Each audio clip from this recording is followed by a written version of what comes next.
has taken him to rest. Rest also embodies an act of justice. We are not machines, and we must not allow ourselves to be treated as such. It is crucial to carve out time for rest amidst our hectic lives. As someone once wisely said, rest and self-care are incredibly important. When you take time to rejuvenate your spirit, it enables you to serve others from a place of abundance. You cannot pour from an empty vessel, he said. Rest transcends being just a break.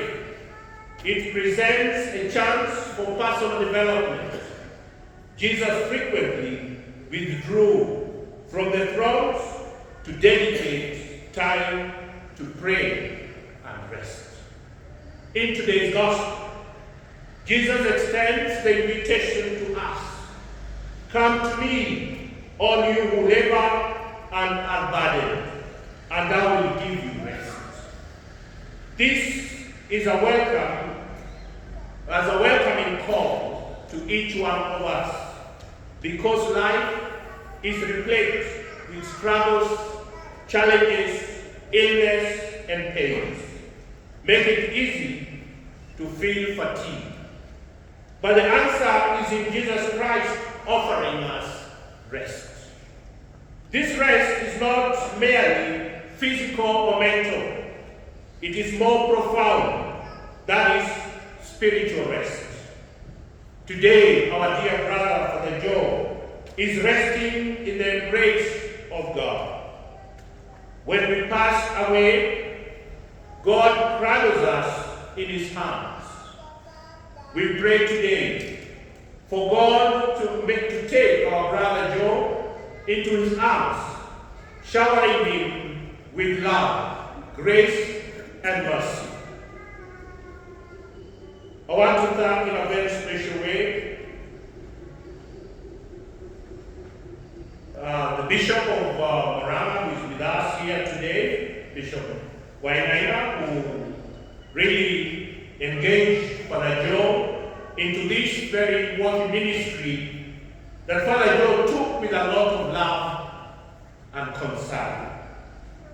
What I mentioned earlier, taking time to rest and helping priests to get that time to rest. The last 15 years, he has worked under Father Bishop Wainaina, and in a very special way, we want to thank the Bishop for taking all the concern and even the time to be with Father Joe, even when he was not feeling well.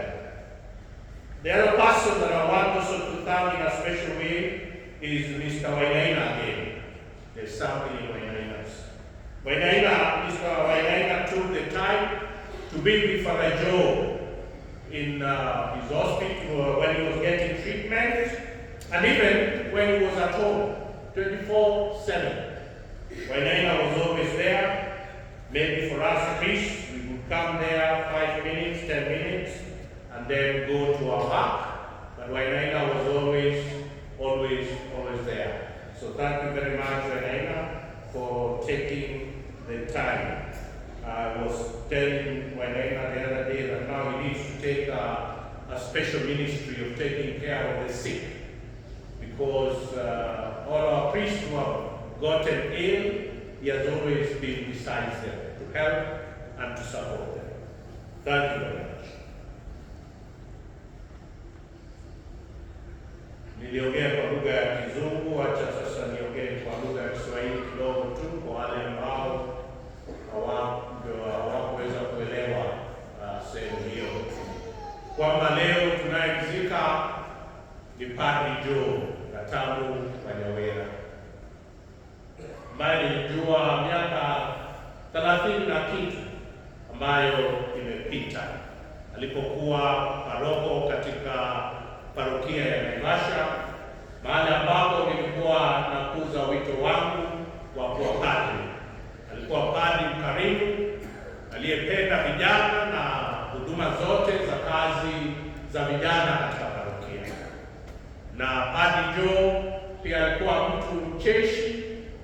mwenye furaha wakati wote.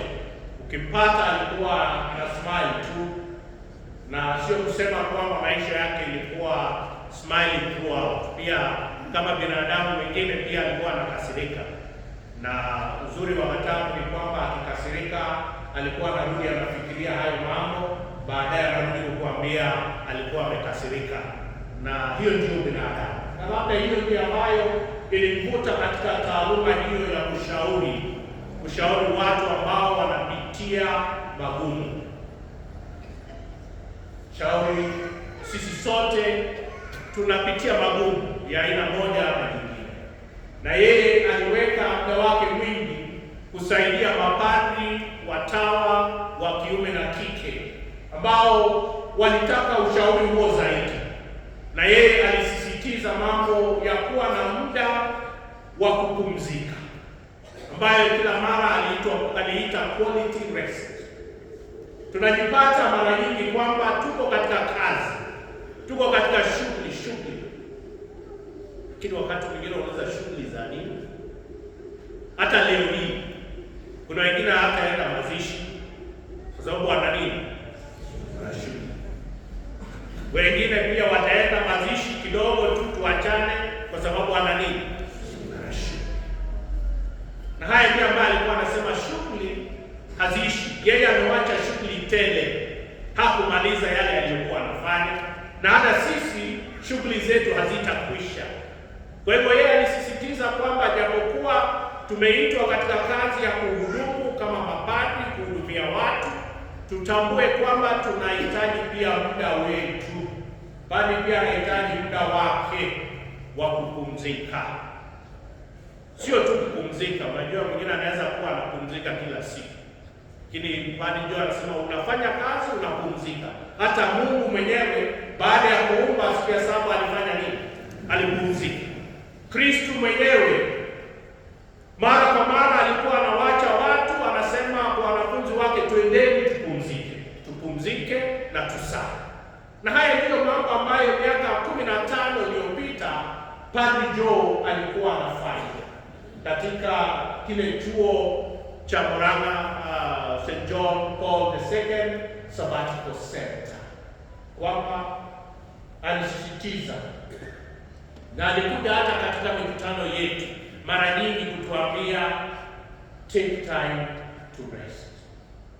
Na ndiyo sababu nikasema leo hii katika mazishi yake sitataka kuongea mambo mengine yote. Ningependa kuongea yale ambayo yeye mwenyewe Padre Gatamu ameweza kuongea, kwamba tuwe na wakati wa kupumzika.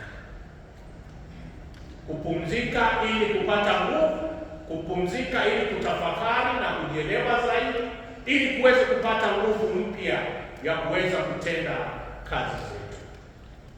Tunamshukuru Mungu kwa zawadi ya huyu padri ambaye kwetu kama mapadri wa jimbo la Nakuru ndiye padri ambaye nimesema kwa upadri ndiye mzee kabisa. Kwa hivyo tumepoteza wa kwanza na tumepoteza pia ndugu mpendwa. Yeye alikuwa mfano bora kwetu na alikuwa zaidi mfano wa matumaini, mfano wa kutupa nguvu hata wakati ambapo mambo yanakuwa magumu. Aliweza kuendelea kutushauri na aliweza kutupa nguvu mara nyingi, tusikate tamaa na tusikate moyo. Leo hii tunamwaga, tunashukuru Mungu kwa kazi nzuri na kazi njema ambayo amefanya, sio tu kwa jimbo la Nakuru. Padri anapopadilishwa anapadilishwa kwa kanisa dunia nzima. Popote ambapo huduma zake zitahitajika atazifanya, na amefanya huduma zake kule Murang'a kwa miaka hiyo 15 akiwahudumia mapadri, na kazi hiyo aliipenda Padre Joe sana. Hata wakati alipokuwa mgonjwa, mimi nilijaribu kumshauri, nikamwambia pumzika bwana, wachana na hii kazi. Yeye alikuwa mgumu wa kuacha kazi hiyo. Wale waliokuwa wanafanya kazi naye pia wanajua vile ilivyokuwa, hata askofu mwenyewe. Hata mimi nikaambia askofu, sasa wewe andika labda barua, wewe mwandikie barua. Mimi najaribu kuongea naye lakini hataki. Wewe mwandikie barua, mwambie sasa wewe enda askofu wako aongee na wewe, akikupa nafasi basi tutarudi. Na mimi sasa na mimi singeweza kumruhusu tena arudi, kwa sababu hali ilikuwa sio nzuri. Lakini ungeona mtu aliyependa kazi yake, kwamba hata akiwa mgonjwa bado alijua anataka kutafuta kompyuta yake ili ajue watu wangapi wameapply kuja Maraba mwaka huu, nitafanya nini na nini kutayarisha kwa hawa watu. Yeye bado mawazo yake ilikuwa ni kwa wengine, kuwasaidia ndugu zake mapadri na watawa waliokuwa wanahitaji muda huo wa mapumziko. Kwa hivyo yangu leo, kama vile ambavyo Padri Joe amesema, mapadri, watawa wa kiume na kike, take time to rest.